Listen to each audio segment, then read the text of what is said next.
Cette année, près de 1000 participants réunis autour de la thématique de l'apprentissage des adultes pour le développement durable, un agenda transformateur.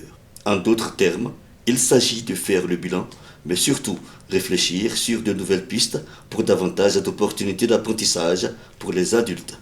Et cela est une exigence pour les États membres de l'UNESCO, cheville ouvrière de l'événement. Et l'UNESCO a la responsabilité au niveau global d'accélérer l'objectif 4, c'est-à-dire éducation de qualité pour tous.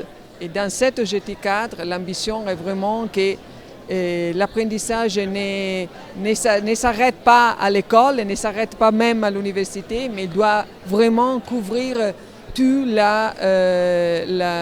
cours de la vie. À la tribune de la table ronde ministérielle d'ouverture, la ministre de l'Éducation nationale de Côte d'Ivoire, Mariatou Koné, s'est exprimée au nom du continent. Sur la question de l'alphabétisation en général, des progrès sont relevés, mais des défis demeurent. Covid-19, terrorisme et migration sont en point d'orgue. Tout cela a un impact considérable sur le système éducatif en général et sur l'offre d'éducation des adultes en particulier. Pour faire face au défi de l'analphabétisme, des priorités ont été identifiées lors de ces consultations régionales. On peut noter qu'il faut un engagement politique de haut niveau dans nos États en faveur de l'apprentissage et de l'éducation des adultes, qui aura pour conséquence l'augmentation de l'allocation budgétaire à l'apprentissage et à l'éducation des adultes afin d'améliorer l'accès et de garantir la durabilité des interventions. Dans la foulée de la cérémonie d'ouverture, un panel des ministres africains de l'Éducation nationale, au cours de laquelle la ministre Mariatou Koné, vice-présidente de la Confémène, à l'instar des autres participants, propose l'expérience de son pays.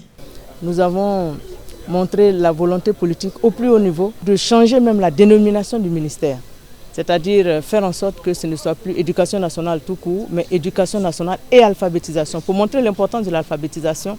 La deuxième des choses, c'est la mesure forte qui a été prise en plus du changement de l'intitulé du ministère, c'est le fait de créer 4 directions qui soient dédiées à l'alphabétisation.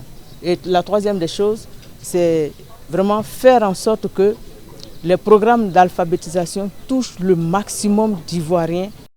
La Confintea 7 au Maroc est un événement majeur qui se tient tous les 12 ans. La Côte d'Ivoire, au sortir de cette conférence internationale, entend déployer sa stratégie nationale d'alphabétisation.